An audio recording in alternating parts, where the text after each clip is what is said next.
Ya, Assalamualaikum warahmatullahi wabarakatuh. Kita ketemu lagi bagian yang kedua dari materi pertemuan kita yang ketiga, yaitu tentang metodologi penelitian. Saudara-saudara sekalian,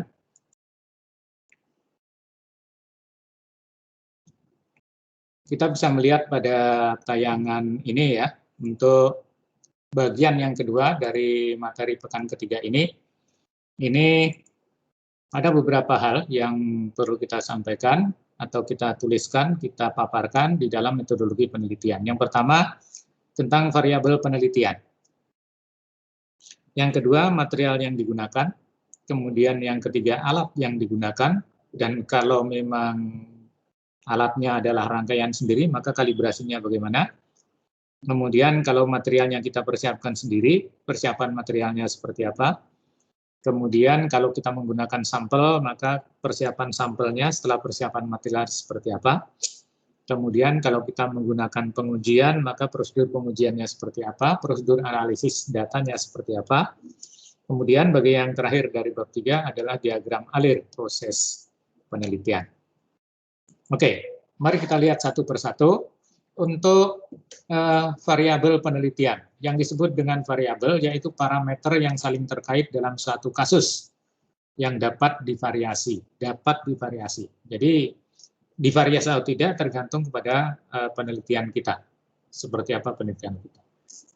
Nah, variabel ini ada 3 jenis, variabel bebas, variabel terikat, dan variabel kontrol. Variabel bebas yaitu variabel yang kita ubah-ubah untuk melihat dampaknya terhadap variabel yang lain, terutama variabel terikat. Jadi nanti bisa kita lihat ya masing-masing. Kemudian variabel terikat yaitu yang dilihat dampaknya akibat adanya perubahan pada variabel bebas. Sedangkan variabel kontrol yaitu yang dijaga tetap, tidak diubah-ubah nilainya selama proses penelitian. Contoh misalnya kita memiliki judul penelitian, pengaruh jumlah suhu dan kecepatan angin terhadap daya turbin angin bersumbu horizontal. Nah, kalau kita lihat judul ini, tentu saja kita bisa melihat ada 3 objek di sini yang menjadi perhatian kita, yaitu jumlah suhu, kemudian yang kedua kecepatan angin, kemudian yang ketiga daya turbin. Nah, di sini bisa kita lihat pengaruh jumlah suhu dan kecepatan angin. Apa yang ada dalam pikiran kita, tentu saja kita akan mengubah-ubah jumlah suhu. Kalau jumlah suhunya diubah, lalu bagaimana pengaruhnya terhadap daya turbin. Kemudian kecepatan angin tentu saja kita tidak harus mengubah-ubah. Secara alami itu akan terjadi perubahan dengan berjalannya waktu. Maka kecepatan angin juga perlu kita catat berapa itu. Di samping mencatat daya turbin sebagai luarannya setelah jumlah suhunya kita ubah-ubah. Jadi di sini kita melihat bahwa jumlah suhu dan kecepatan angin adalah variabel bebas. Ya. Jumlah suhu bisa divariasi misalnya 2 suhu saja, 3 suhu, 4 suhu atau lebih. Kemudian kecepatan angin juga tergantung pada kondisi alam, itu dengan sendirinya akan berubah-ubah. Nah ini perlu kita catat saja berarti kecepatan angin itu. Ya. Kemudian variabel terikatnya jelas kita bisa melihat di sini kalau jumlah suhu dan kecepatan angin itu berubah, lalu daya turbinnya berubah. Nah, berubahnya seperti apa itu yang kita catat. Maka jumlah besarnya daya turbin itu merupakan variabel terikat akibat adanya perubahan jumlah suhu dan perubahan kecepatan angin. Sedangkan variabel kontrol adalah faktor yang dijaga tetap di dalam proses penelitian ini. Misalnya bentuk dan ukuran sumbunya, kemudian inklinasi atau kemiringan sumbunya, sumbu turbin. Nah, itu yang termasuk di sini, inilah variabel kontrolnya. Ya, jadi bentuk dan ukurannya, misalnya jari-jari lingkaran putarnya itu berapa diameternya, misalnya, atau jari-jarinya. Kemudian bentuk kemiringan profil sudunya itu berapa terhadap arah angin misalnya. Nah, itu dibuat tetap. Kemudian materialnya juga dijaga tetap, jangan material untuk sudunya juga berubah-ubah. Kemudian turbinnya juga dijaga tetap, turbinnya 1 turbin dengan diubah-ubah jumlah sudunya itu tadi. Nah, ini yang disebut dengan variabel kontrol. Jadi variabel yang tidak kita ubah-ubah. Nah, ini mengenai variabel penelitian. Kemudian yang berikutnya adalah material yang digunakan. Nah, di sini perlu kita sebutkan dengan rinci material yang kita gunakan, mulai dari material utama sampai dengan material penunjang yang akan digunakan. Misalnya, seperti tadi, kalau kita misalnya akan menguji pengaruh perbandingan campuran misalnya premium dengan minyak jelantah terhadap unjuk kerja suatu mesin tertentu misalnya, atau terhadap nilai bakar misalnya, ya, terhadap nilai bakar. Nah, ini juga kita sebutkan, berarti material yang kita gunakan, material pokoknya adalah premium. Kita sebutkan spesifikasi premiumnya, seperti tadi ya, di bagian pertama. Kemudian kita sebutkan juga spesifikasi minyak jelantahnya. Minyak jelantahnya sudah dipakai berapa lama, warnanya seperti apa, didapat dari minyak apa, dan seterusnya. Ini. Ya, jadi kita sebutkan itu. Kemudian material penunjang misalnya di situ kita menggunakan aditifnya, sebutkan aditifnya. Begitu juga misalnya ketika kita berbicara tentang penelitian tentang material komposit misalnya, ya, material. Misalnya pengaruh kadar fiber terhadap kuat tarik material komposit karbon polyester misalnya, ya. Maka materialnya bisa kita lihat di situ, material utamanya adalah serat karbon, dan polyester. Ya. Nah, karbonnya sendiri kita sebutkan, karbonnya nanti yang layout-nya seperti apa, yang diameternya seperti apa, diperoleh dari mana. Kemudian kita sebutkan juga spesifikasinya, misalnya massa jenisnya, massa jenisnya berapa, diameter rata-rata fibernya itu berapa. Kemudian bentuknya serat itu seperti apa? Apakah dia toh, apakah dia anyam, atau dia cop? Nah, itu juga perlu kita sebutkan. Kemudian polyesternya juga. Polyesternya polyester yang mana? Karena polyester itu kan banyak macam. Kita sebutkan yang diperoleh dari industri yang diproduksi oleh industri yang mana. Kemudian spesifikasinya juga kita sebutkan. Yang tadi juga serat karbon ya. Jadi sifat mekaniknya juga. Kuat tarik modulusnya, angka perbandingan Poissonnya misalnya kita sebutkan. Yang ini juga yang untuk polyesternya juga. Kemudian material penunjang misalnya kita melakukan perlakuan misalnya dengan perlakuan dengan nitrogen misalnya. Nitrogen sebagai material kita sebutkan, ya. Ini disampaikan spesifikasinya sesuai dengan datasheet dari material itu. Jadi bukan hanya material pokoknya, tetapi semua material yang kita gunakan tersebutkan di situ. Kemudian yang kedua, peralatan yang digunakan juga kita sebutkan, terutama mulai dari untuk persiapan sampel, peralatan untuk persiapan sampel, sampai dengan pengumpulan data dan analisis data. Alatnya apa saja itu? Termasuk mungkin software. Softwarenya apa yang kita gunakan? Kemudian yang perlu kita catat di sini ialah kalau kita menggunakan alat ukur, maka disampaikan spesifikasinya. Ya, spesifikasinya, terutama mengenai akurasi. Nanti ini karena ini nanti akan menentukan validitas data yang kita peroleh. Katakanlah misalnya kita menggunakan kamera, kita sebutkan resolusinya. Resolusinya berapa? Karena nanti kita akan dengan resolusi itu pembaca hasil penelitian kita itu akan bisa mengetahui seberapa cermat foto-foto yang diperoleh dari kamera kita itu nantinya. Kemudian kalau misalnya kita menggunakan alat ukur tegangan, maka ketelitiannya berapa? Rentang pengukurannya mulai berapa volt sampai berapa volt. Ya. Kemudian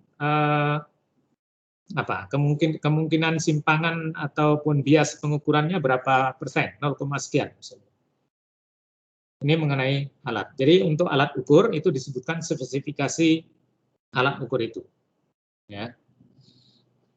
Kemudian bila diperlukan kalibrasi, itu jelaskan juga cara kalibrasinya. Misalnya kita merangkai alat sendiri, kemudian digunakan untuk pengukuran. Nah, kalibrasinya seperti apa? Itu juga dijelaskan.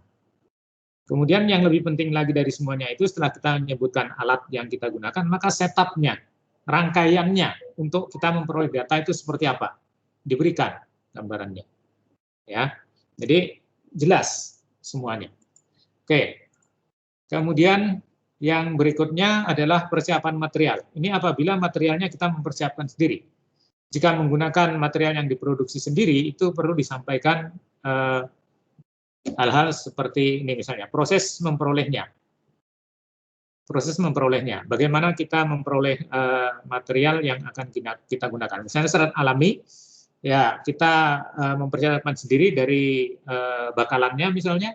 Nah, bakalan juga perlu kita sampaikan di sini sebelum sampai ke proses memperolehnya di bagian bahan tadi. Jadi bahannya adalah serat alami yang diperoleh diekstraksi sendiri dari material bakalan yang diperoleh dari misalnya serat pandan berduri yang diambil dari daerah pantai Parangtritis misalnya. Ya. Nah, cara memperolehnya bagaimana? Proses ekstraksi sampai memperoleh serat dari daun pandan itu seperti apa? Kita jelaskan secara detail. Kemudian parameter setiap langkah pada proses tersebut, misalnya kita lakukan dengan dekortisasi atau peluruhan dari pengikatnya itu. Nah, misalnya dengan cara direndam berapa lama di dalam air, airnya seperti apa? Kemudian bagaimana kita misalnya perlu penggantian air, setiap berapa jam, berapa hari kita mengganti airnya misalnya. Kemudian proses pengeringannya seperti apa? Nah, setelah pengikatnya itu membusuk, bagaimana kita memisahkan membusuknya dengan seratnya? Itu seperti apa? Ini dijelaskan secara detail. Parameter setiap langkah itu jelas ya, misalnya pada suhu berapa, apakah kita melakukan pada suhu yang relatif tinggi, bukan pada suhu normal, suhu ruang, misalnya kita lakukan perebusan pada 60 derajat Celcius selama 8 jam misalnya, direndam di situ. Kemudian setelah itu dicuci dengan air mengalir misalnya. Jadi langkah-langkahnya jelas. Kemudian penjaminan mutu karakterisasi yang dilakukan. Setelah diperoleh serat, lalu bagaimana kita mensortir serat yang kita pakai dengan yang misalnya yang tertolak. Nah, setelah karakterisasinya, kemudian sifat fisik dan sifat mekanik. Ini kalau memang kita mengambilnya dari produsen, tidak langsung dari pohon. Nah, ini juga dari produsennya seperti apa itu, rekomendasi sifat fisik mekaniknya kalau ada. Kalau tidak, ya kita mengujinya sendiri. Kalau kita menguji sendiri, berarti nanti sifat mekanik dan fisiknya ini kita sampaikan di bab 4 sebelum masalah intinya kita bahas dari penelitian kita. Yang berikutnya persiapan sampel atau spesimen, dijelaskan secara detail cara membuat atau mempersiapkan sampelnya. Jadi setelah materialnya dijelaskan, yang digunakan apa saja, kemudian cara membuat sampelnya itu kita seperti apa. Menyiapkan sampelnya. Misalnya kalau pencampuran tadi ya, minyak premium dengan misalnya minyak jelantah misalnya perbandingannya berapa, cara menuangkannya seperti apa, cara mengaduknya seperti apa, suhunya pada waktu itu berapa. Karena bisa jadi suhu juga mempengaruhi unjuk kerja atau nilai bakar dari campuran tadi. Mungkin tidaknya campuran tadi misalnya mempengaruhi itu. Ya. Ini. Kemudian bila menggunakan alat potong, sebutkan spesifikasi alat potongnya dan prosedur pemotongannya, bagaimana kita memotong. Ini juga penting. Kemudian dijelaskan juga cara menjamin atau memastikan tidak ada cacat pada spesimen tersebut. Bagaimana kita sortingnya.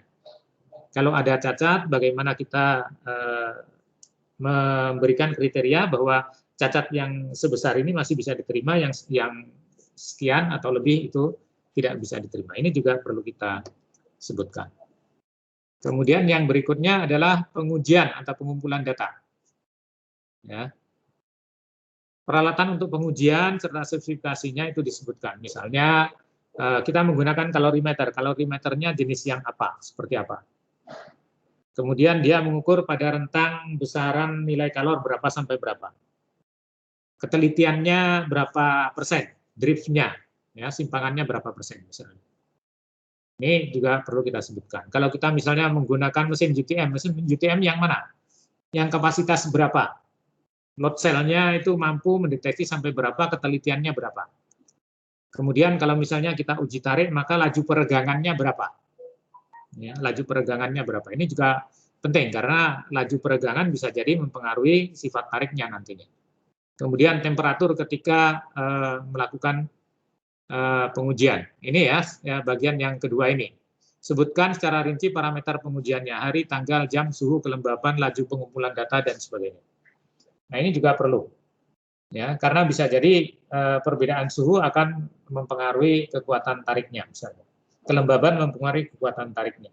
Laju peregangan mempengaruhi kekuatan tariknya. Kemudian laju pengumpulan data itu nanti akan mempengaruhi ketelitian datanya. Seberapa teliti data itu kita peroleh. Lalu yang berikutnya adalah kriteria penerimaan dan atau penolakan hasil pengujian. Ya, misalnya sampai seberapa data itu bisa kita gunakan. Misalnya pada pengujian tarik, apakah daerah patahnya, terutama kalau pada pengujian tarik ya, daerah patahnya, apakah patah di dalam gidslang, itu saja yang kita terima. Patahnya seperti apa? Apakah patah melintang saja atau patah yang horizontal saja? Itu di standar biasanya ada. Kita punya standar ASTM ya.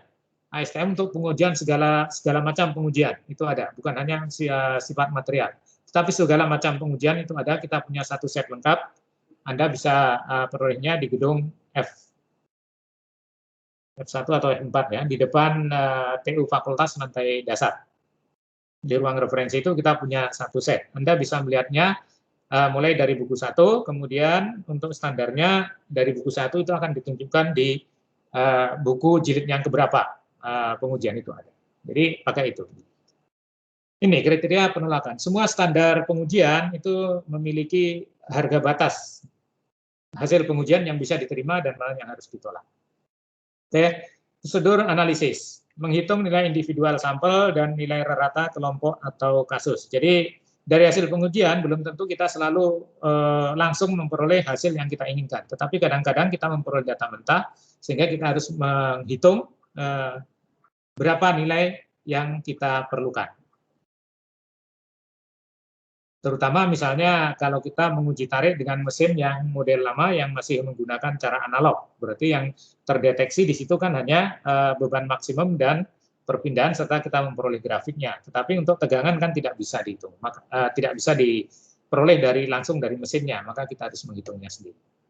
Ya. Kemudian bagaimana kita menyajikan tabel dan membuat grafik. Ini juga suatu seni tersendiri. Nah, pada umumnya itu yang kita tonjolkan, apakah kita memberikan data itu dalam bentuk tabel atau grafik, itu yang kita tonjolkan itu adalah yang memberikan informasi lebih banyak. Misalnya kalau kita ingin melihat tren atau kecenderungan perubahan sesuatu atas perubahan variabel yang lain, itu grafik itu lebih mudah melihat trennya. Tetapi kalau kita ingin melihat ketelitian data yang kita peroleh, maka tabel akan memberikan informasi yang lebih teliti. Ini. Jadi mana yang akan kita tonjolkan. Kemudian di samping itu kalau kita memiliki sampel lebih dari satu untuk setiap kasus, maka sebaran data dari individu-individu itu dalam satu kelompok kasus itu seperti apa? Itu perlu kita juga sampaikan, kita hitung standar deviasi, lalu kita berikan error bar. Kemudian bagaimana kita menginterpretasikan atau menafsirkan angka-angka atau grafik atau gambar yang kita peroleh. Ini juga bagaimana kita nanti akan menganalisis itu juga kita perlukan pada metodologi penelitian. Oke, saya kira itu untuk bagian yang kedua materinya. Ya, kita akhiri dulu dengan bacaan Alhamdulillah, alhamdulillahirabbil alamin. Terima kasih. Assalamualaikum warahmatullahi wabarakatuh.